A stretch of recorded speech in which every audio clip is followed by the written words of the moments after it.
کہ دنیا آج ڈرا ڈرا کر کے مسلمانوں کو سہمی ہوئی زندگی گزارنے پر مجبور کر رہی ہے، اور کچھ لوگ سہم جا رہے ہوں گے، کیا ہوگا، تب کیا ہوگا، ہارے ہوں گے۔ لیکن میرے عزیزو، چھندواڑہ والوں، تمہارے جذبات بہت جوان ہیں۔ دنیا کو آج میسج دے دو کہ آج بھی وہ قوم ہے جو کربلا چوک میں بیٹھ کر کے اپنی بہادری کے مظاہرے پیش کر سکتی ہے۔ سبحان اللہ، بے شک بے شک۔ اس میدان کہ بار بار اپنے بچوں کو کربلا کی داستان سناؤ، صرف یہ مت سنانا کہ مولا حسین کے بچے شہید ہو گئے، ان کے جوانوں کے لاشوں پر گھوڑے دوڑا دیے گئے، بلکہ یہ بھی بار بار سنانا وہ تنہا رسول کا شہزادہ تھا جو ہزاروں کتوں کے سامنے تنہا شیر بن کر کھڑا تھا۔ بے شک، سبحان اللہ۔ اس ایمان خوف سے آج جو جی رہے ہیں کہ کیا ہوگا، بڑی بڑی طاقتیں ہیں، بڑی بڑی فوج، بڑے بڑے لوگ ہیں، لیکن میں نے محسوس کیا ہے یہ دجالی میڈیا جو 24 گھنٹے ہم پر بھونکتے رہتے ہیں، صبح سے شام تک جو نیوز چینل کھولو ان کو صرف ٹوپی، داڑھی، مسجد، منبر، مینار، برقع یہی نظر آتا ہے۔ ہم پوچھتے میاں یہ تو ایک چھوٹی سی قوم ہے، بار بار ڈیبیٹ کیوں کرتے ہو اسی مدعے پر؟ کیوں؟ آپ کو کس بات کا ڈر ہے؟ آپ آتنکواد ہو؟ آپ دہشت گرد ہو؟ کسی کی سرٹیفکیٹ لینے کی ضرورت نہیں، کسی کی سرٹیفکیٹ لینے کی ضرورت نہیں۔ تمہارا دین اور ایمان سچا ہے، تمہارا خدا سچا ہے، تمہارا نبی سچا ہے، تمہاری کتاب سچی ہے یا نہیں؟ بے شک۔ جس قوم کا خدا سچا، رسول سچا، کتاب سچی، دین سچا، اس قوم کو سر جھکا کر نہیں، سر اٹھا کر جینا ہے۔ بے شک۔ ہمارا رشتہ کسی مجرم قوم سے نہیں ہے کہ ہم ڈرے سہمے جیئیں۔ میرے عزیزو، اس بات کو یاد رکھ لو کہ دنیا جتنے تانے دیتی رہے، جتنا خوف زدہ کرتی رہے، تمہارے اندر ایمان اتنا ہی بڑھنا چاہیے۔ آج میں یہاں بیٹھا منبر پر تقریر کر رہا ہوں، کل کو اگر میں پھانسی کے پھندے پر چڑھ گیا، سوسائیڈ کے طور پر نہیں، اللہ کبھی نہ لائے ایسا دن، لیکن ظالم کتوں کے ہاتھ اگر سزا کے لیے متعین کر دیا گیا، ذرا برابر دل میں خوف نہ لانا کہ کسی ایک کے مر جانے سے اسلام نہیں مرتا ہے، ہمارے کٹ جانے سے اسلام نہیں مرتا ہے، بلکہ اس میدان سے یہ میسج عام ہونا چاہیے، ارے اسلام زندہ ہوتا ہے ہر کربلا کے بعد۔ اپنا سب کچھ گنبد خضرا کل بھی تھا اور آج بھی ہے، بے شک۔ میرے نبی سے میرا رشتہ کل بھی تھا اور آج بھی ہے۔ ارے بتلا دو گستاخ نبی کو غیرت سنی زندہ ہے، ان پہ مر مٹنے کا جذبہ کل بھی تھا اور آج بھی ہے۔ ہماری جان جا سکتی ہے لیکن وہاں سے نظریں نہیں پھر سکتی۔ ہمارا ایمان یہی ہے، ہمارا ایمان یہی ہے، جو جان مانگو تو جان دے دے، جو مال مانگو تو مال دے دے، مگر یہ ہم سے کبھی نہ ہوگا نبی کا جاہو جلال دے دے۔ یہ جذبہ جب تک باقی رہے گا، ڈرنا مت، اور 100 سال بھی ان کو کیڑوں کو ادھر ادھر کرنے دو، اور 1000 سال بھی کرنے دو، لیکن انشاءاللہ العزیز دین اسلام صبح قیامت تک اسی طرح لہلہاتا رہے گا، پرچم اسلام لہلہاتا رہے گا، لہراتا رہے گا۔ کچھ بات تو ہے کہ مٹتی نہیں ہستی ہماری، کچھ بات تو ہے کہ مٹتی نہیں ہستی ہماری، صدیوں رہا ہے دشمن دور زماں ہمارا، یونان و مصر و روما سب مٹ گئے جہاں سے، باقی مگر ہے اب تک نام و نشاں ہمارا۔ توحید کی امانت سینوں میں ہے ہمارے، توحید کی امانت سینوں میں ہے ہمارے، آسان نہیں مٹانا نام و نشاں ہمارا۔ بے شک۔ مجھ سے یہ کہا جا رہا تھا چھندواڑہ میں آپ جا رہے ہیں، اور آج یہاں پر حالات تھوڑے سے گرم ہیں، یہاں پر یا تو جلدی انٹر ہو جائیے یا تھوڑی دیر کے بعد، کیونکہ پھر ایک ریلی نکلنے والی ہے۔ مجھے یہ خبر دی گئی تھی، میں نے اسی وقت یہ کہا شراب کے نشے میں دھت ریلیاں اور ہیں، مصطفیٰ کے عشق کی نشے کی ریلیاں اور ہیں۔ نعرہ رسالت۔ شراب پی کر نشے میں آنے والا مجمع اور ہوتا ہے، وہ دن کے اجالے میں ناچ کود کر سکتا ہے، لیکن مصطفیٰ کریم کے عشق میں آنے والا مجمع رات کے 12 بجے کے بعد گرم ہوتا ہے۔ بے شک سبحان اللہ۔ یہ ہم نے دیکھا ہے، یہ صرف اور صرف سنیوں کا خاصہ ہے کہ رات کے 12 بھی بج جائیں تو دن کے اجالے سے زیادہ یہاں پر طاقت و قوت نظر آتی ہے۔ بے شک۔ عزیزان گرامی وقار، در حقیقت بات یہ ہے کہ مصطفیٰ کریم صلی اللہ تعالیٰ علیہ وسلم کے ان سپاہیوں کا مجمع ہے۔ ہر زمانے میں جس جماعت سے لوگوں کو خوف ہونے لگا وہ یہی جماعت تھی، اور ایک بڑی نسبت کی بات یہ ہے کہ آج جہاں تک نظریں جا رہی ہیں عاشقوں کا ہجوم ہے، لیکن میرے لیے فخر کی بات یہ ہے کہ دنیا آج ڈرا ڈرا کر کے مسلمانوں کو سہمی ہوئی زندگی گزارنے پر مجبور کر رہی ہے، اور کچھ لوگ سہم جا رہے ہوں گے کہ اب کیا ہوگا، تب کیا ہوگا، ہارے ہوں گے، لیکن میرے عزیزو چھندواڑہ والوں، تمہارے جذبات بہت جوان ہیں۔ دنیا کو آج میسج دے دو کہ آج بھی وہ قوم ہے جو کربلا چوک میں بیٹھ کر کے اپنی بہادری کے مظاہرے پیش کر سکتی ہے۔ سبحان اللہ۔ بے شک بے شک۔ اس میدان کو نسبت ہے کربلا کی، مولا امام حسین تھے، سبحان اللہ۔ اور ہم کربلا کی داستان رونے دھونے ماتم کرنے کے لیے نہیں سناتے، ہم کربلا کی داستان اس لیے سناتے ہیں کہ 80 سال کا بوڑھا بھی ہو تو سن کے 25 سال کا جوان ہو جائے، بے شک حق ہے۔ اس کے اندر جوانی آ جائے، بزدلی ختم ہو جائے، ڈر اور خوف نکل جائے۔ سنیوں کے اجلاس کا خاصہ یہی ہونا چاہیے۔ غم حسین اپنی جگہ پر وہ قیامت تک رہے گا، مولا حسین کی شہادت کا غم، لیکن ہم اس غم کا تماشا نہیں کرتے، اپنی نسلوں میں ہم سناتے اسی لیے ہیں کہ بار بار اپنے بچوں کو کربلا کی داستان سناؤ۔ صرف یہ مت سنانا کہ مولا حسین کے بچے شہید ہو گئے، ان کے جوانوں کے لاشوں پر گھوڑے دوڑا دیے گئے، بلکہ یہ بھی بار بار سنانا وہ تنہا رسول کا شہزادہ تھا جو ہزاروں کتوں کے سامنے تنہا شیر بن کر کھڑا تھا۔ بے شک سبحان اللہ۔ اس امام حسین نے کربلا کے میدان سے ایک پیغام دیا تھا کہ جو عاشق رسول ہوتا ہے وہ کبھی تعداد نہیں دیکھتا، اور نہ ہی طاقت و قوت اور تخت و تاج دیکھتا ہے، اسے ہمیشہ اس بات کا یقین ہوتا ہے کہ اللہ ہمارے ساتھ ہے، بے شک اللہ ہمارے ساتھ ہے۔ اور آپ کو پتہ ہے اسی مولا امام حسین کی نسل میں صدیوں بعد آنے والے حسین اعظم کے شہزادوں میں ایک شہزادہ ہندوستان آیا تھا جسے پورا ہندوستان غریب نواز کہتا ہے، بے شک سبحان اللہ۔ سیدنا معین الدین حسن چشتی غریب نواز۔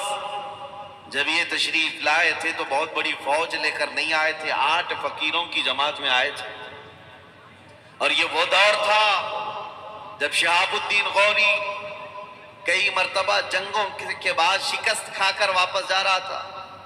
یہاں بہت ساری جنگیں ہوئی، راجے مہاراجوں سے شکست بھی کھائی۔ غریب نواز گدڑی پہنے ہوئے فقیروں کی جماعت میں تشریف لا رہے ہیں۔ فوج کے کسی آدمی نے دیکھا کہ ایک بابا لوگوں کی جماعت ادھر آ رہی ہے، پوچھا کدھر جا رہے ہو؟ غریب نواز نے سیدھے جواب دیا ہندوستان فتح کرنے جا رہے ہیں۔ سبحان اللہ۔ فوجی نے کہا ہماری فوج کو دیکھ رہے ہو، بہت بڑی تعداد ہے، ہتھیار بھی ہے، ہاتھی گھوڑے سب ہے، اور تمہارے پاس کچھ نہیں، 7-8 لوگ مل کر جا رہے ہو اور ہندوستان فتح کرنے کی بات کر رہے ہو۔ سرکار خواجہ ہند نے کہا تھا فرق صرف اتنا ہے کہ تم جاتے ہو ہاتھی گھوڑے اور تلواروں کے بھروسے پر، معین الدین صرف اللہ کے بھروسے جا رہا ہے۔ سبحان اللہ سبحان اللہ۔ غریب نواز رضی اللہ تعالیٰ عنہ۔ میرے عزیزو یہ باتیں اس لیے عرض کر رہا ہوں کہ اس میدان کا میسج بھی یہی ہونا چاہیے کہ آج کے دور میں بھی کبھی اپنی طاقت، اپنی قوت، اپنی تعداد کو مت دیکھنا، ہمارے درمیان انتشار کتنا ہے، افتراق کتنا ہے، جماعتیں کتنی ہیں، اختلافات کتنے ہیں، سب اپنی جگہ پر. تمہیں اسباب پر نہیں، خالق اسباب پر بھروسہ ہو، بے شک اللہ کی ذات پر بھروسہ ہو.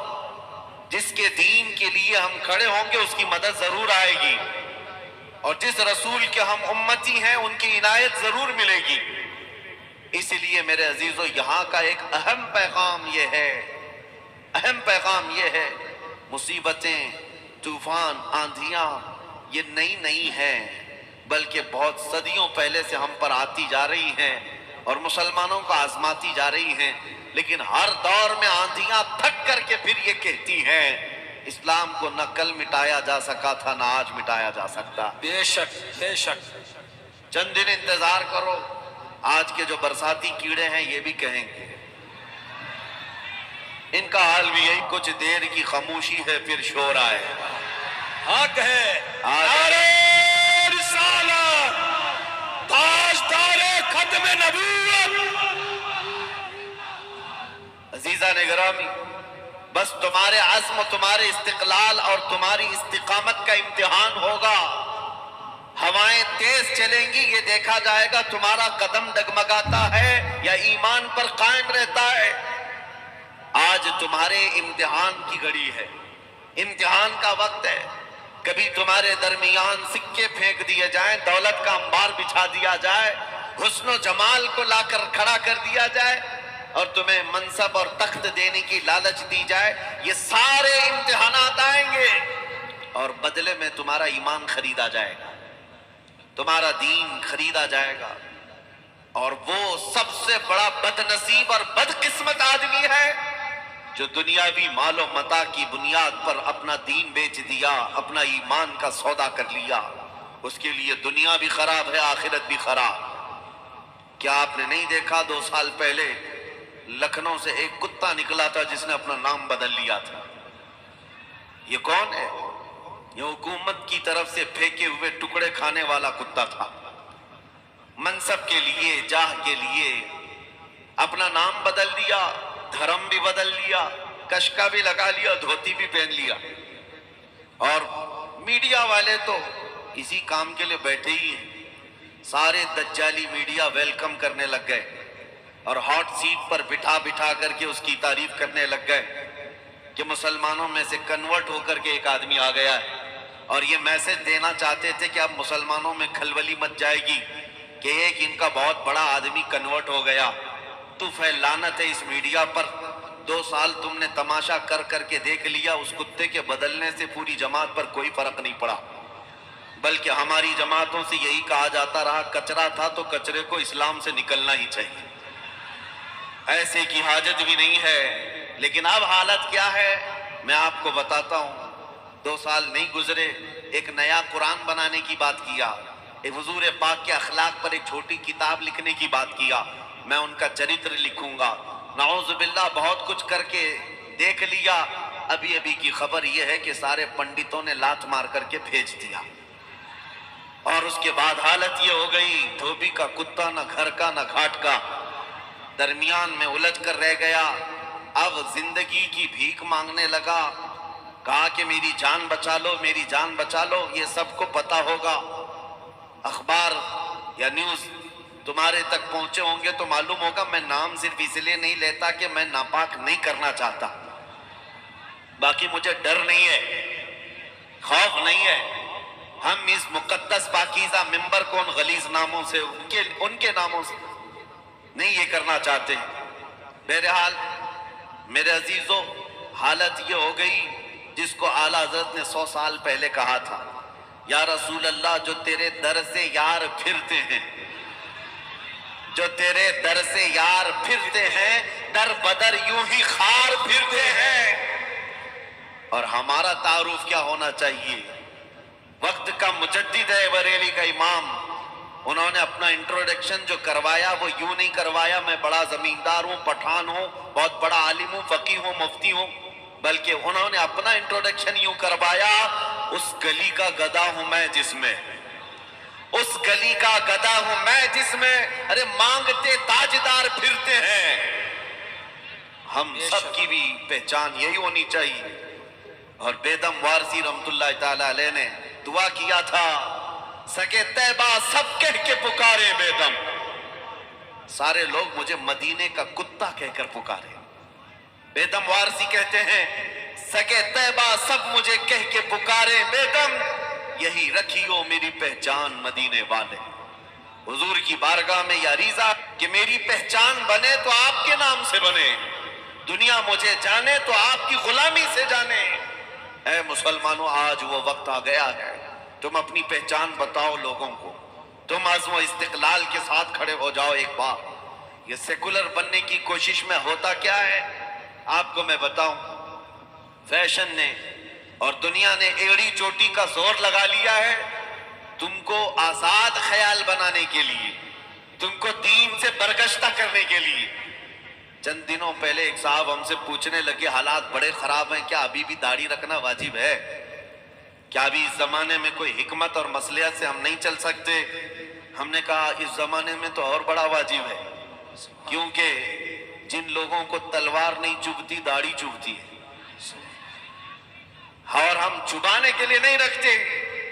میں آپ سے کہتا ہوں دنیا ننگا گھومنے میں شرم نہیں کرتی، چوٹی رکھنے میں شرم نہیں کرتی، تو ہم مصطفیٰ کی داڑھی پہ شرم کیوں کریں؟ واہ واہ، میرے نبی کی داڑھی رکھنے میں شرم کیوں کریں؟ اے نوجوانوں، اگر یہ ذمہ داری تم نہیں اٹھاؤ گے تو کون لوگ اٹھائے؟ حضور پاک کے اخلاق کے ترجمان اگر تم نہیں بنو گے تو کون بنے گا؟ اس لیے آج میرا میسج، میں چھوٹی سی گفتگو کروں گا، خلاصہ کلام یہی ہوگا، خلاصہ کلام صرف یہ ہوگا، ان کے جو ہم غلام تھے خلق کے پیشوا رہے، ان سے پھرے جہاں پھرا پھرائی کمی وقار میں، ہمیں کرنی ہے شہنشاہ بطحا کی رضا جوئی، وہ اپنے ہو گئے تو رحمت پروردگار اپنی۔ حضور پاک صلی اللہ تعالیٰ علیہ وسلم کی طرف لو لگا لو۔ آج کے دور کا خاصہ صرف اور صرف تمہارے پاس علاج دے کر کے جا رہا ہوں، بڑے سے بڑے کینسر کا علاج یہی ہے۔ ہمارے درمیان موجود اختلافات، انتشارات، افتراق، سب کا علاج ایک ہی ہے، ہر درد کی دوا ہے صلی علی محمد، تعویذ ہر بلا ہے صلی علی محمد۔ بس حضور پاک صلی اللہ تعالیٰ علیہ وسلم کی طرف توجہ کر لو، یہ ہر چیز کا علاج ہے۔ یہ نوجوان کس کی امانت ہے؟ آپ امت کس کی ہے؟ دنیا آپ کو آپ کے باپ کے نام سے نہیں جانتی ہے، حضور پاک کی نسبت سے جانتی ہے، آپ کو حضور پاک صلی اللہ علیہ وسلم سے جوڑ کر کے جانتی ہے۔ میں ایک بات آپ کے سامنے عرض کرتا ہوں، آج کے اگرچہ پرفتن حالات، نوجوان بھٹکے ہوئے بہت زیادہ ہیں، اخلاق میں بھی متغیر ہیں، سب ہونے کے باوجود ایک بات کا یقین آج بھی ہے، دل کے اندر آج بھی ایک یقین چلتا ہے، نشہ بھی کرتے ہیں یہ مسجدوں سے بھاگے ہوئے بھی ہیں، گانے بھی سنتے ہیں، بہت کچھ کرتے ہیں، لیکن ان تمام چیزوں کے ہونے کے بعد بھی دل میں نہ جانے ایک یقین اور آتا ہے۔ ایک غیر مسلم صاحب، نیتا صاحب کے پیے، انہوں نے مجھ سے کہا تھا مولانا آپ بار بار تقریر میں یہ کہتے ہیں کہ وہ اس طرح نہ بنو، دوپہر میں لال جھنڈا، شام میں نیلا جھنڈا اور رات میں ہرا جھنڈا، بار بار پارٹیاں بدلنے کی اور ادھر سے ادھر جانے کی یہ جو فکریں ہوتی ہیں، ایسا نہ کرو۔ آپ اپنی تقریروں میں کرتے ہیں، لیکن سب سے زیادہ تو آپ کی قوم ہی ایسا کرتی ہے۔ یہ میرے لیے تانا تھا، آپ کی قوم ہی ایسا کرتی ہے، اس پارٹی کا بھی جھنڈا اٹھا لیتی، اس پارٹی کا بھی جھنڈا اٹھا لیتی، ادھر بھی ادھر بھی۔ سننے کو تو برا لگا، لیکن اس وقت ہم نے کہا تھا صاحب آپ نے ہماری قوم کے متعلق یہ کہا کہ الگ الگ پارٹیوں کے جھنڈے اٹھا لیتی ہے، بات در حقیقت یہ ہے کمپیریزن میں سارے دنیا دار ہیں، ساری پارٹیوں کے جتنے بھی ہیں سب دنیا دار ہیں، یہ ادھر سے 500 اٹھاتے ہوں گے، ادھر سے 1000 اٹھاتے ہوں گے اور گھر آ جاتے ہوں گے، ہوتا ہوگا، میں مانتا ہوں ہماری قوم کے لوگ، ہمارے نوجوان جاتے ہوں گے، لیکن میں نے کہا ایک میرا چیلنج ہے، ہماری کسی بھی محلے کا ایک عام نوجوان اٹھا لو، عالم نہیں، پرہیزگار نہیں، بہت بڑا متقی نہیں، نہ ایک نوجوان اٹھا کر لے آؤ، اور اگر آپ کے پاس 10 کروڑ کی دولت ہے لے آؤ، کروڑوں کی دولت لے آؤ، ایک طرف اس نوجوان کے سامنے 10 کروڑ روپے رکھ دینا. آپ کہتے ہیں نا 500 کے لیے پارٹیاں بدلتے ہیں. میں کہتا ہوں 10 کروڑ روپے رکھنا دولت, اور ایک طرف گنبد خضرا کی تصویر, واہ سبحان اللہ سبحان اور اللہ. اس سے پوچھنا کہ اے نوجوان ان دونوں میں سے تو چاہتا کیا ہے. میرے عزیزو, میرا یہ یقین آج بھی ہے, نشہ کرنے والا ہی کیوں نہ ہو, گانے بجانے والا ہی کیوں نہ ہو, اخلاق میں گرا ہوا ہی کیوں نہ ہو, اس نوجوان سے بھی میری امید ہے ان کی کروڑوں کی دولت کو ٹھوکر مارے گا اور پھر برملا یہ کہے گا اپنا سب کچھ گنبد خضرا کل بھی تھا اور آج بھی ہے. بے شک میرے نبی سے میرا رشتہ کل بھی تھا اور آج بھی ہے. ارے بتلا دو گستاخ نبی کو غیرت سنی زندہ ہے, ان پہ مر مٹنے کا جذبہ کل بھی تھا اور آج بھی ہے. اللہ اکبر یا رسول اللہ. بچہ بچہ ہے قربان, بچہ بچہ ہے. میں اب محسوس کر رہا ہوں کیا آپ سب کا بھی عقیدہ یہی ہے یا نہیں. جب ایک طرف آپ کے سامنے پوری دنیا لا کر رکھ دی جائے اور دوسری طرف گنبد خضرا کی طرف دکھایا جائے, اے عزیزان گرامی اپنے دل پہ ہاتھ رکھ کر کے بولو پھر کس کو قبول کرو گے. میرے آقا صلی اللہ علیہ وسلم کے اس ہرے گنبد کو کیا ہم میں سے کوئی ٹھکرا سکتا ہے؟ ہماری جان جا سکتی ہے لیکن وہاں سے نظریں نہیں پھر سکتی. ہمارا ایمان یہی ہے, ہمارا ایمان یہی ہے, جو جان مانگو تو جان دے دے, جو مال مانگو تو مال دے دے, مگر یہ ہم سے کبھی نہ ہوگا نبی کا جاہو جلال دے دے. یہ جذبہ جب تک باقی رہے گا ڈرنا مت, اور 100 سال بھی ان کو کیڑوں کو ادھر ادھر کرنے دو اور 1000 سال بھی کرنے دو, لیکن انشاءاللہ العزیز دین اسلام صبح قیامت تک اسی طرح لہلہاتا رہے گا. پرچم اسلام لہلہاتا رہے گا, لہراتا رہے گا. ڈر اور خوف سے آج جو جی رہے ہیں کہ کیا ہوگا, بڑی بڑی طاقتیں ہیں, بڑی بڑی فوج, بڑے بڑے لوگ ہیں, لیکن میں نے محسوس کیا ہے یہ دجالی میڈیا جو 24 گھنٹے ہم پر بھونکتے رہتے, صبح سے شام تک جو نیوز چینل کھولو ان کو صرف ٹوپی داڑھی مسجد ممبر مینار برقع یہی نظر آتا ہے. ہم پوچھتے میاں یہ تو ایک چھوٹی سی قوم ہے, بار بار ڈیبیٹ کیوں کرتے ہو اسی مدعے پر؟ کیوں؟ اس لیے کہ اندر سے ایک ڈر ستا رہا ہے, کچھ ہے ابھی ان کے اندر. دنیا تو کہہ رہی ہے کچھ نہیں ہے, ہم بھی یہی کہہ رہے ہیں کچھ نہیں ہے, ہمارے پاس کوئی منصب نہیں, عہدہ نہیں, ہماری پارٹی نہیں, ہمارا سیاست میں مقام نہیں, ہمارے لیڈر نہیں, لیکن یہ کتے بھونک کر کہتے نہیں کچھ ہے, کچھ ہے. جس کو اقبال نے 100 سال پہلے کہا تھا کچھ بات تو ہے کہ مٹتی نہیں ہستی ہماری, کچھ بات تو ہے کہ مٹتی نہیں ہستی ہماری. صدیوں رہا ہے دشمن دورے زماں ہمارا, یونان و مصر و روما سب مٹ گئے جہاں سے, باقی مگر ہے اب تک نام و نشاں ہمارا.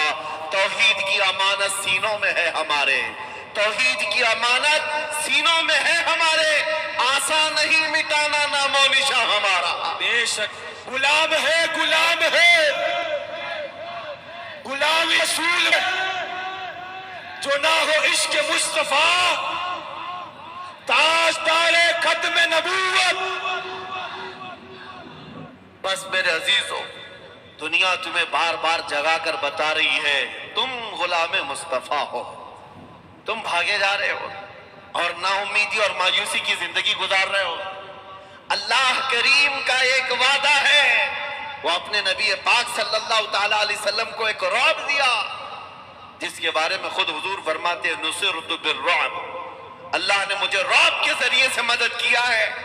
500 میل دور بھی دشمن ہو حضور کا, اس کا دل ہچکولے کھانے لگتا ہے حضور کے نام سے.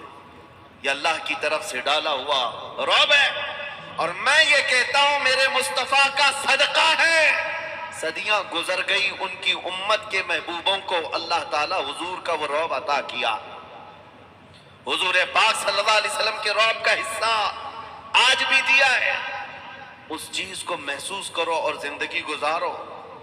آپ کو کس بات کا ڈر ہے؟ آپ آتنکواد ہو، آپ دہشت گرد ہو، کسی کی سرٹیفکیٹ لینے کی ضرورت نہیں، کسی کی سرٹیفکیٹ لینے کی ضرورت نہیں۔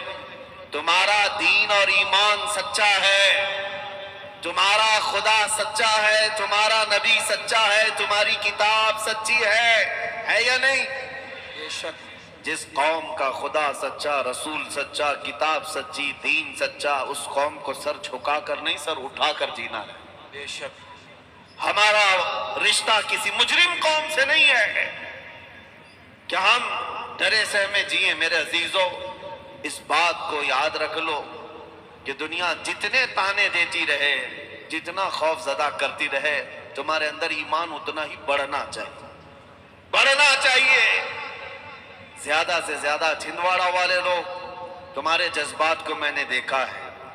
آپ ایک غلام کے لیے اتنے اتاولے ہوئے جا رہے ہیں، اتنے جذبات تمہارے اندر ہیں، ادھر سے ادھر ٹوٹے پوٹے اور گرتے پڑتے۔ میں لوگوں کو دیکھ رہا ہوں، میں بہت ادنا طالب علم ہوں، تمہاری اس جذبات کا کئی کروڑواں حصہ زیادہ میرے مصطفیٰ کے نام کے لیے ہونا چاہیے، حضور پاک کی عزت کے لیے ہونا چاہیے۔ اس دن میں آپ کو یقین دلاتا ہوں، ایمان تم کی مٹھاس پا جاؤ گے اور کامیابی کی اس سیڑھی تک پہنچ جاؤ گے جہاں سے دنیا تمہیں کبھی اتار نہ سکے گی، ہلا نہ سکے گی۔ زیادہ سے زیادہ ہمارے ساتھ کیا ہو سکتا ہے اس دنیا میں؟ بتاؤ، موت آئے گی، موت آئی گی۔ اس سے زیادہ کچھ ہوگا؟ موت آئے گی۔ اور آپ حضور سے محبت کرتے ہیں یا نہیں؟ بے شک کرتے، میرے آقا سے محبت کرتے ہیں؟ بے شک سب سے زیادہ اگر کوئی سزا بھی دیتا ہے تو یہاں موت آتی ہے، اور عاشق رسول موت سے ڈرتا نہیں۔ موت اس کے لیے حادثہ ہے جس کو مرنے کے بعد جلنا ہے، جلنا ہے، جلنا ہے، اور ادھر عاشق مصطفیٰ کے لیے موت حادثہ نہیں، تحفہ ہے۔ ادھر آنکھیں بند ہوں گی، ادھر زیارت مصطفیٰ۔ سبحان اللہ۔ بلکہ ایک مومن صالح قبر میں پہنچتا ہے، منکر نکیر آتے ہیں، ان سے بھی یہ کہتا ہے، اب تو پائے ناز سے اے فرشتوں کیوں اٹھو، اب تو پائے ناز سے اے فرشتوں کیوں اٹھو، ارے مر کے پہنچا ہوں یہاں اس دلربا کے واسطے، بے شک سبحان اللہ، سبحان اللہ۔ مر کے پہنچا ہوں یہاں اس دلربا کے واسطے۔ حضور پاک صلی اللہ تعالی علیہ وسلم کی محبت میں دنیا میں جینے والا بندہ کبھی خوف زدہ نہیں ہوتا، ڈرتا نہیں ہے۔ اور آج ہم کربلا میدان میں بیٹھے ہوئے ہیں، ڈر پورا نکال کر کے جائیں گے انشاءاللہ۔ انشاءاللہ کربلا میدان میں بیٹھے ہوئے ہیں۔ آج میں تقریر کرتا ہوں، کچھ علماء نے مجھ سے کہا تھا کہ آپ تحفظات رکھیں اپنے حالات کے اعتبار سے، سنجیدگی کے اعتبار سے۔ میرے عزیزو، جس کا سب لٹ گیا اس سے کیا سنجیدگی کی توقع کرتے ہو؟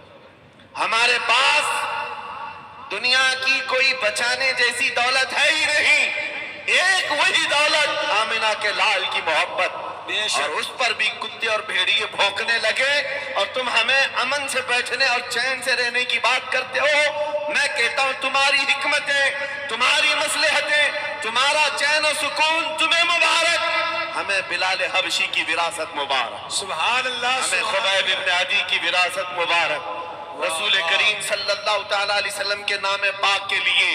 عزیزان گرامی وقار، آج میں یہاں بیٹھا ممبر پر تقریر کر رہا ہوں، کل کو اگر میں پھانسی کے پھندے پر چڑھ گیا، سوسائیڈ کے طور پر نہیں، اللہ کبھی نہ لائے ایسا دن، لیکن ظالم کتوں کے ہاتھ اگر سزا کے لیے متعین کر دیا گیا، ذرا برابر دل میں خوف نہ لانا کہ کسی ایک کے مر جانے سے اسلام نہیں مرتا ہے، ہمارے کٹ جانے سے اسلام نہیں مرتا ہے، بلکہ اس میدان سے یہ میسج عام ہونا چاہیے، ارے اسلام زندہ ہوتا ہے ہر کربلا کے بعد۔ نعرہ تکبیر، نعرہ رسالت، حفظ ناموس رسالت زندہ باد۔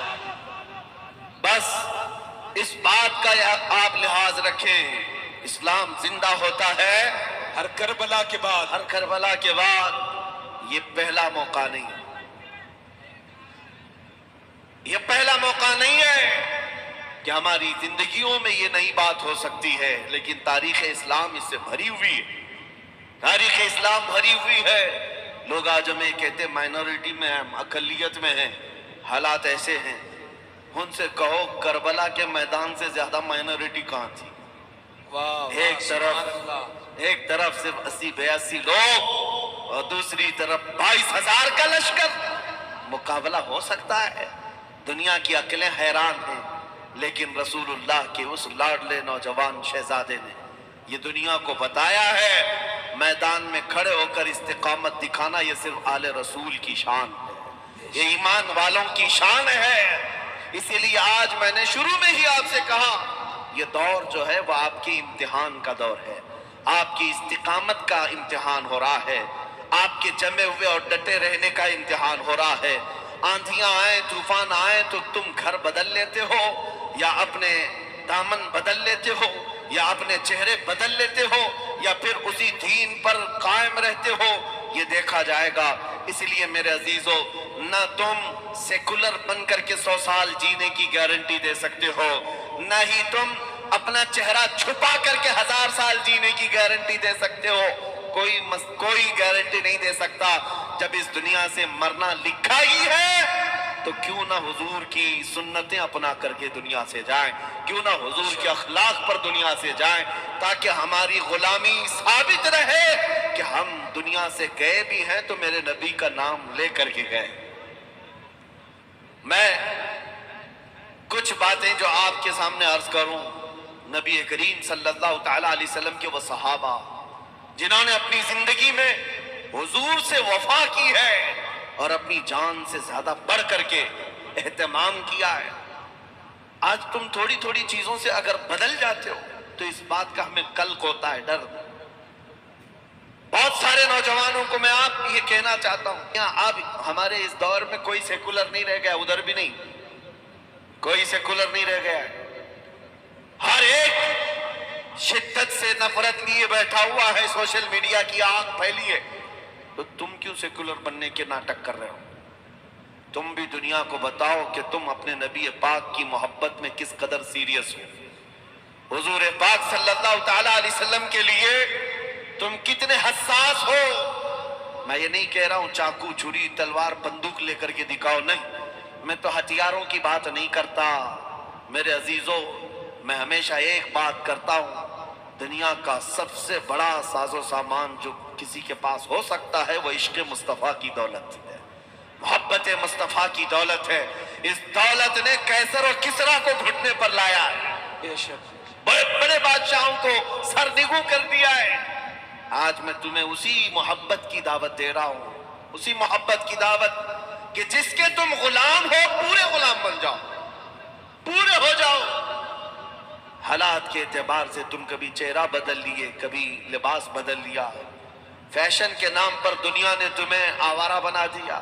ارے رات بھر ٹک ٹاک پر مجرے کرنے والے لوگ، میں آپ سے پوچھتا ہوں، کیا تم کو زندگی اسی لیے ملی ہے؟ کیا تمہاری زندگی کا پورا مقصد یہی ہے؟ اور نوجوانوں کو بھٹکا کر رکھ دیا گیا۔ ہمارے محلوں میں نشہ عام ہے، رات بھر گیم کھیلنے میں ان کی پوری زندگی گزرتی جا رہی ہے۔ اے نوجوانوں، کل قیامت کے دن تم سے سوال ہوگا۔ اللہ نے تمہیں جوانی دی ہے، حدیث پاک ہے، اس وقت تک میدان قیامت سے کوئی قدم نہیں ہٹا سکتا جب تک اللہ کے اس سوال کا جواب نہیں دے گا۔ کیا سوال ہے؟ اللہ تعالیٰ کی طرف سے پہلا سوال ہوگا، میں نے تجھے جوانی دی تھی، کہاں کہاں خرچہ کیا؟ اس کا جواب دینا ہوگا۔ اور فرماتے محدثین، کسی کو اپنی جوانی کا حساب دینے میں 500 سال لگ جاتے ہیں۔ اللہ اکبر۔ اس تپش والے میدان محشر میں، اس بھری قیامت کے مجمع میں تمہیں اپنا حساب دینے میں سالوں بیت جائیں گے، نہیں دے پاؤ گے حساب۔ 500 سال، 700 سال لگ جائیں۔ اسی لیے میں کہتا ہوں، آج اگر کوئی یہ سمجھ رہا ہے کہ مجھے زندگی ملی ہے ٹک ٹاک کے لیے یا کسی حسینہ کے دامے فریب میں پھنس کر کے معاشقے کرنے کے لیے، شعر و شاعری کرنے کے لیے؟ اے نوجوانوں، یہ زندگی بہت شارٹ ہے، نکل جائے گی۔ جن لوگوں نے اپنی زندگیاں اس طرح تباہ کی، ان بوڑھوں سے پوچھو، ان گناہوں کے زخم آج بھی ان کے جسم پر ہیں۔ وہ زندگی بھر زخم یہاں پر بھی محسوس کر رہے ہیں، اور قبر میں بھی اور حشر میں بھی محسوس کریں گے۔ اور آج جو نوجوان ہیں ان سے میں کہتا ہوں، تمہارے پاس وقت ہے، بڑھاپا آنے سے پہلے سنبھل جاؤ۔ بڑھاپا آنے سے پہلے تمہاری زندگی رات بھر گیم کھیلنے یا نشہ کے اڈے پر گزارنے یا ٹک ٹاک پر مجرے کرنے کے لیے نہیں۔ تمہاری زندگی کسی حسینہ کے پیچھے گھومنے پھرنے میں نہیں۔ تمہاری زندگی جو دی گئی ہے وہ کس لیے؟ بریلی سے آواز آتی ہے، زندگی یہ نہیں کسی کی کسی کے لیے۔ سبحان اللہ۔ زندگی یہ نہیں کسی کی کسی کے لیے، زندگی ہے نبی کی نبی کے لیے۔ نہ سمجھ مرتے ہیں زندگی کے لیے، ارے جینا مرنا ہے سب کچھ نبی کے لیے۔ اصل زندگی کا مقصد یہ ہے۔ کیا صحابہ اکرام کی اپنی خواہشیں نہیں تھی؟ کیا ان کے گھر بار نہیں تھے؟ آپ کو میں بتاؤں، احد کے میدان میں جانے کے لیے رات کو اعلان ہوا تھا۔ رات کے وقت جنگ کا بگل بج گیا۔ نبی کریم صلی اللہ تعالیٰ علیہ وسلم اپنے صحابہ کی صفیں درست کرنے لگے۔ میدان کی طرف بڑھنے کے لیے رات کو ہی حکم ہو گیا، مدینے سے 5 کلومیٹر دور صحابہ اپنی صفیں لگا چکے، رات کا وقت ہے اور اسی رات کو چلنا ہے مدینے سے۔ جب صحابہ چلنے لگے، آج ہی کا دن ہے، مدینے میں ایک نوجوان کی شادی ہوئی ہے، وہ اپنی دلہن لے کر آیا ہے۔ آج سہاگ رات ہے۔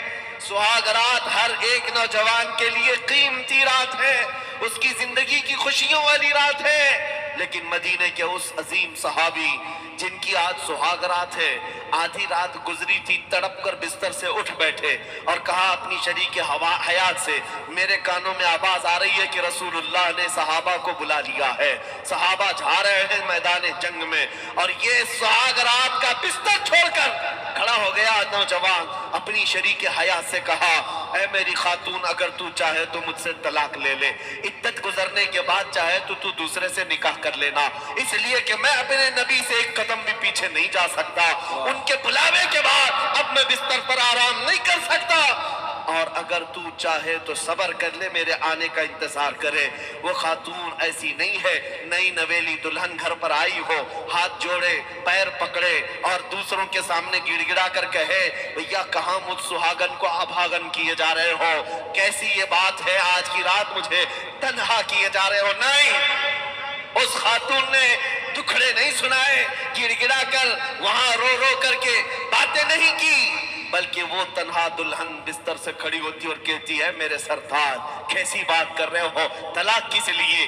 جائیں فی امان اللہ، جائیں اللہ کی حفظ و امان میں چھوڑتی ہوں، مجھے اس بات کا فخر ہے کہ اگر آپ صحیح سلامت جنگ سے واپس لوٹیں گے، فخر سے مدینے میں غازی کی بیوی کہلاؤں گی، اور اگر نہیں لوٹے جنگ کے میدان سے تو بھی کوئی بات نہیں، تب بھی آپ کی یہ بیوی فخر سے کہے گی کہ ایک شہید کی بیوہ، سبحان اللہ۔ رسول اللہ کے ایک نوجوان صحابی کی بیوہ ہوں۔ آپ جائیں، دنیاوی زندگی میں تو آپ نے مجھے شریک حیات بنا ہی لیا ہے، آخرت کی زندگی سے الگ کیوں کرتے ہو؟ وہ خاتون نے ہاتھ پکڑ کر کے بھیجا اپنے شوہر کو۔ آج کی رات شادی کرنے والا وہ نوجوان جب میرے مصطفیٰ کریم صلی اللہ علیہ وسلم کی صفوں میں شامل ہو گیا، حضور کے ساتھ میدان احد میں پہنچ گیا۔ اس میدان احد میں دوسرے دن گھمسان کی جنگ ہوئی تھی۔ اس جنگ کا نقشہ بہت ہی الگ ہے۔ بہت ساری جنگیں ہوئی، لیکن جنگ احد میں جو صحابہ اکرام کو نقصان پہنچا ہے، اسلام کو نقصان پہنچا ہے، وہ بہت کم جنگوں میں ہوا ہے۔ 70 صحابہ جام شہادت نوش کر چکے تھے۔ میدان احد میں امیر حمزہ کا سینہ چاک کر کے کلیجہ چبایا گیا تھا۔ عبداللہ بن جہش کے جسم کے 80 ٹکڑے کر دیے گئے تھے۔ یہ وہ جنگ ہے جس میں رسول اللہ کے دندان مبارک شہید ہوئے تھے۔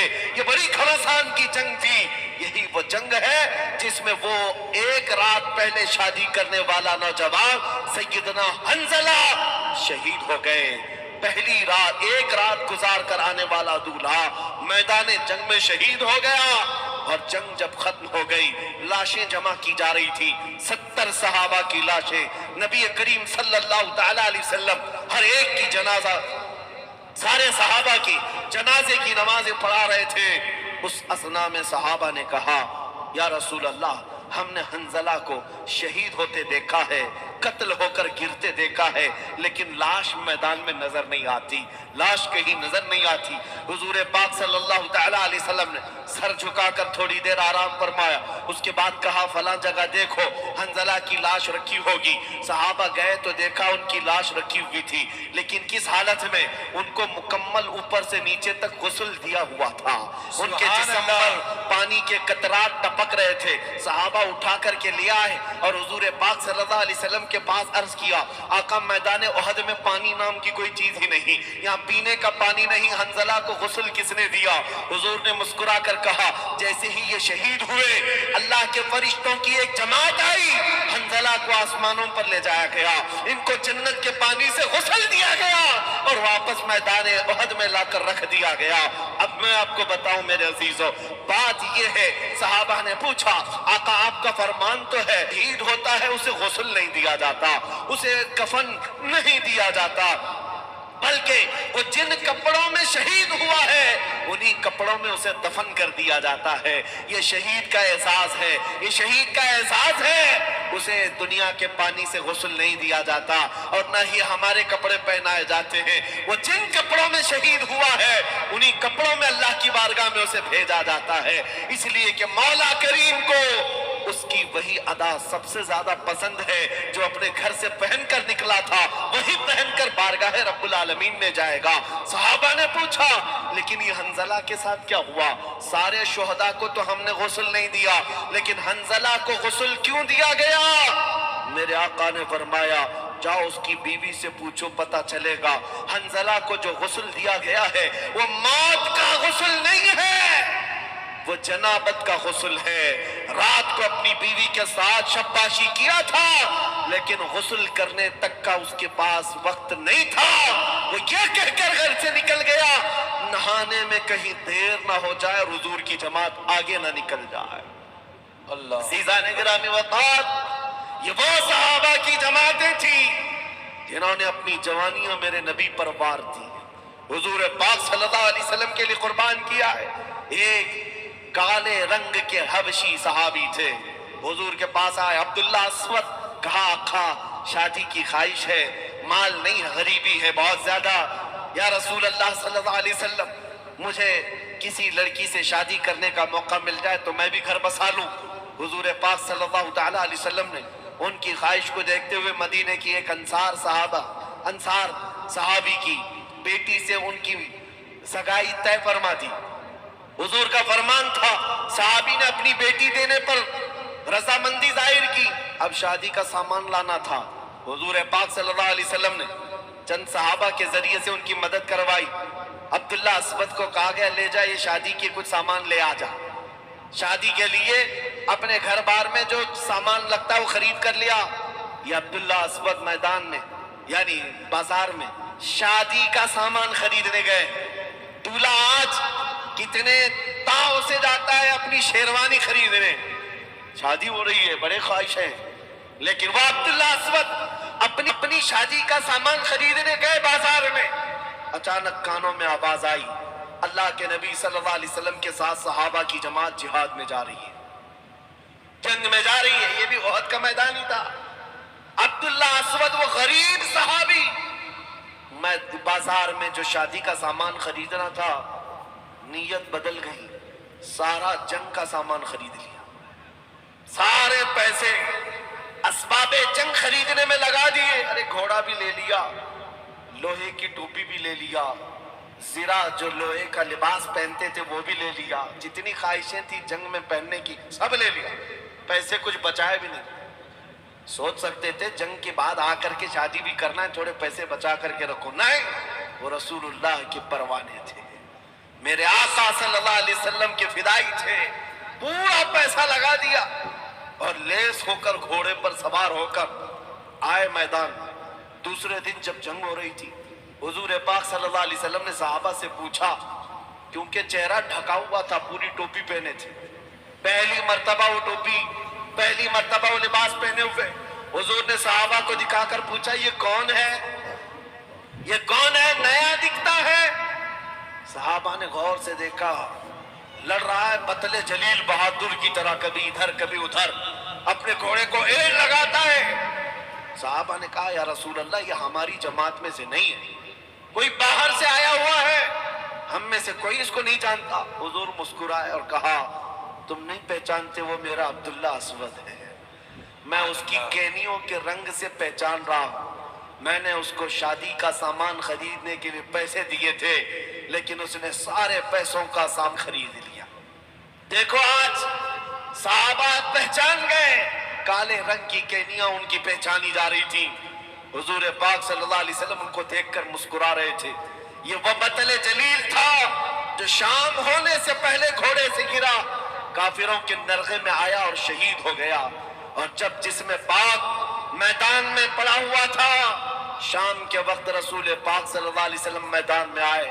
وہ ایک صحابی کے بارے میں روایت ملتی ہے، چلتے ہوئے حضور عبداللہ اسود کے پاس آئے اور زمین پر بیٹھ گئے، زمین پر بیٹھ گئے، اپنے زانوں بچھا لیا، عبداللہ اسود کا سر اٹھا کر میرے آقا نے اپنی گود میں رکھ لیا، اور اس کے بعد ان کے چہرے پر لگی ہوئی دھول اور غبار کو اپنے ہاتھوں سے صاف کیا۔ نبی کریم صلی اللہ علیہ وسلم نے چہرے کو صاف کیا، اور اس کے بعد آیت کریمہ پڑھ کر لوگوں کو بتائی من المؤمنین رجال صدقوا ما عاہدوا اللہ علیہ۔ اللہ قرآن میں فرماتا ہے مومنوں میں کچھ مرد ایسے ہیں جنہوں نے اللہ سے کیا ہوا وعدہ پورا کر دکھایا، ان میں سے یہ عبداللہ اسود ہے۔ عزیزان گرامی وقار، میں نے دو مثالیں صرف آپ کے سامنے رکھی ہیں، صرف اس لیے رکھی کہ جوانی اس بات کا نام نہیں ہے کہ ہم اپنی خواہشات کے مطابق یہاں جیتے رہیں۔ آج حالات یہ ہے قرآن پر کتے بھونک رہے ہیں، میرے نبی کی عزت پر بھونک رہے ہیں، اللہ کی شان میں بھونک رہے ہیں، ہمارے عیش و عشرت میں کوئی کمی نہیں آتی، ہماری راتیں کچھ نہیں بدلتی۔ تم کب چھوڑو گے یہ فلمی نغموں پر دھوم مچانا؟ کب چھوڑو گے ان گانے بجانوں پر رقص کرنا؟ تمہارا یہ حال نہیں ہے میرے عزیزوں، ناچنے گانے والی قوم سے تمہارا رشتہ نہیں ہے، تمہارے لیے سارا عیش و عشرت جنت کے لیے تیار ہے۔ تم بتاؤ یہاں کا عیش و عشرت چاہتے ہو 4 دن کا، یا ہمیشہ کا عیش و عشرت جو میرے مصطفیٰ کے ساتھ ہے؟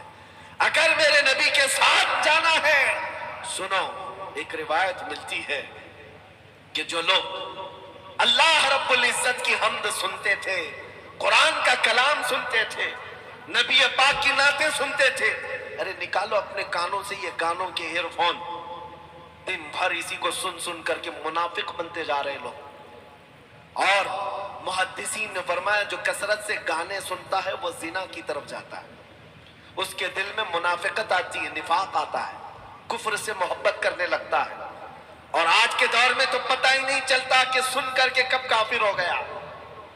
نغموں میں ایسی ایسی باتیں آ گئی۔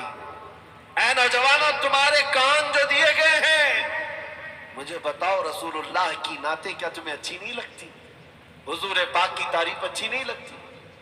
حضور پاک صلی اللہ تعالیٰ علیہ وسلم کی تعریف سننے والی قوم کے ساتھ کل کیا ہوگا؟ سنو، 2 قومیں ایسی ہوں گی، ایک قوم وہ جو دنیا کے نغموں سے مست ہو کر یہاں ناچتی تھی، ڈھول باجے تماشے میوزک پر رقص کرنے والی جماعتیں، آج ہماری قوم میں دیکھا دیکھی آ گیا۔ ارے وہ لوگ بھی ناچتے ہیں، ہم بھی میلاد کے جلوس میں ناچیں، تم کس سے کمپیئر کر رہے ہو؟ کس سے کمپیئر کر رہے ہو؟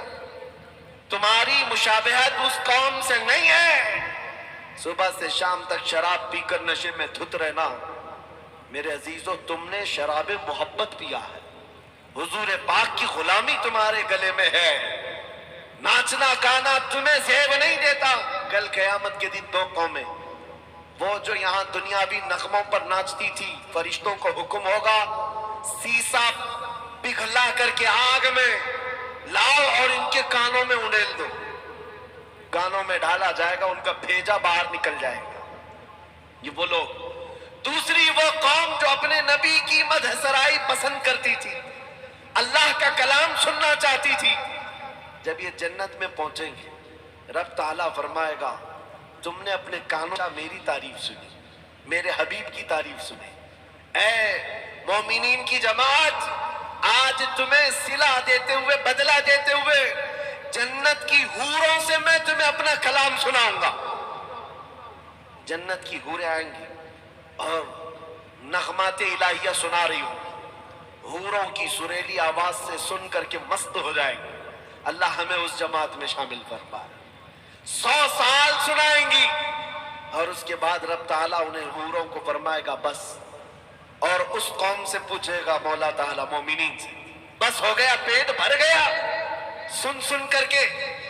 یہ مومنین کی جماعت کہے گی مولا ہم اور سننا چاہتے ہیں, اور سننا چاہتے ہیں. تو رب تعالیٰ داؤد علیہ السلام کو بلائے. داؤد علیہ السلام وہ نبی ہیں جن کی آواز میں اتنی مٹھاس تھی کہ اگر وہ اللہ کا کلام پڑھتے تھے تو ہوا میں پرندے بھی رک جاتے تھے, پہاڑ بھی جھومتے تھے. لحن داؤدی مشہور ہے. رب تعالیٰ فرمائے گا داؤد علیہ السلام کو اے میرے پیغمبر داؤد, آپ اپنی میٹھی آواز سے میرے ماننے والی اس جماعت کو کلام الہی سناؤ. داؤد علیہ السلام سناتے رہیں گے, 100 سال گزر جائیں گے. 100 سال کے بعد وہ خاموش ہو جائیں گے. رب تعالیٰ پھر پوچھے گا اے مومنین کی جماعت بس ہو گیا, پیٹ بھر گیا, سیراب ہو گئے. یہ قوم کہے گی مولا اور سننا چاہتے ہیں, اس میں مستی ہے, اس میں اور ہم سننا چاہتے ہیں. سنو بدلہ کیا ملے گا جنت کے اندر. رب تعالیٰ فرماتا ہے 100 سال حورانے جنت سے ان کو اپنے کلام سنوائے, 100 سال داؤد علیہ السلام سے سنوائے. پھر مولا فرماتا اب حجابات ہٹاؤ, میں سناؤں گا, یہ سنیں گے. سبحان اللہ سبحان اللہ. اس سے بڑی نعمت کیا ہو سکتی ہے میرے عزیزوں, اس سے بڑا انعام کیا ہو سکتا ہے. جنت میں پہنچو گے دیدار الہی ہوگا, اللہ کریم خود اپنے کلام سنا رہا ہوگا, اپنے کانوں سے سن رہے ہوں گے. اس لیے بچا کر کے رکھو اپنے کان اور ساتھ میں آنکھیں بھی بچاؤ. آج کا زمانہ بڑا خطرناک ہے, سارے گناہوں کا اڈا تمہارے ہاتھ میں پہنچا دیا گیا ہے. بس اپنی انگلی کی ٹچ سے سارے گناہوں کو آنکھوں کے سامنے لا سکتے ہو. آپ کو پتا ہے آج دنیا میں سب سے زیادہ سرچ کرنے والی ویب سائٹ پورنوگرافی کی ہے. گندی تصویریں, ننگی تصویریں, بھیانک قسم کی فلمیں جسے دیکھ دیکھ کر نوجوان اپنے اخلاق کا اور اپنے ایمان کا ایسا قتل کر چکا ہے کہ اس کی آنکھوں سے رونق ختم ہو گئی, نور نکل گیا ہے. تمہاری آنکھیں ان بے حیا چیزوں کو دیکھنے کے لیے نہیں. کتنے دن مزہ آئے گا. یہ گناہ کی لذت ایسی ہے جیسے کھجلی کی, کھجاؤ تو اچھا لگتا ہے, چھوڑ دینے کے بعد زخم ہوتا ہے. گناہوں کی لذت تھوڑی دیر کی ہے, یہ تھوڑی دیر کے لیے تم ہمیشہ کا زخم مت پالنا. آنکھیں تمہاری اسی لیے نہیں ہیں کہ موبائل کی اسکرین پر گندی اور بھیانک تصویریں رات میں تنہائی میں بیٹھ کر دیکھتے رہو. نہیں, نگاہیں جو تمہیں دی گئی ہیں وہ کس لیے دی گئی؟ وہ اس لیے دی گئی ہے کہ تم دعا کرو کچھ ایسا کر دے میرے کردگار آنکھوں میں, ہمیشہ نقش رہے روئے یار آنکھوں میں. انہیں نہ دیکھا تو کس کام کی ہے یہ آنکھیں کہ دیکھنے کی ہے ساری بہار آنکھوں میں. اے میرے عزیزوں تم آنکھیں سنبھال رکھو, اس لیے کہ ان آنکھوں سے ہمیں اپنے حبیب کو دیکھنا ہے, آمنہ کے لال کو دیکھنا ہے, مکینے گنبد خضرا کو دیکھنا ہے. دل پر ہاتھ رکھ کر کے بتاؤ, میں اپنی گفتگو ختم کرنے جا رہا ہوں, میرے آخری جملے ہیں, توجہ سے. کیا تمہاری آنکھوں میں آج یہ طلب ہے یا نہیں کہ مرنے سے پہلے ایک بار مکینے گنبد خضرا کو دیکھنا ہے؟ طلب ہے یا نہیں؟ اگر طلب ہے میں یہ پکارنا ہوگا, میرے آقا آؤ کہ مدت ہوئی ہے تیری راہ میں آنکھیاں بچھاتے بچھاتے, تیری یادوں میں تیری حسرتوں میں بڑے دن ہو گئے گھر کو سجاتے سجاتے. یا رسول اللہ سنا ہے آپ ہر عاشق کے گھر تشریف لاتے ہیں, میرے گھر میں بھی ہو جائے چراغاں, میرے گھر میں بھی ہو جائے چراغاں.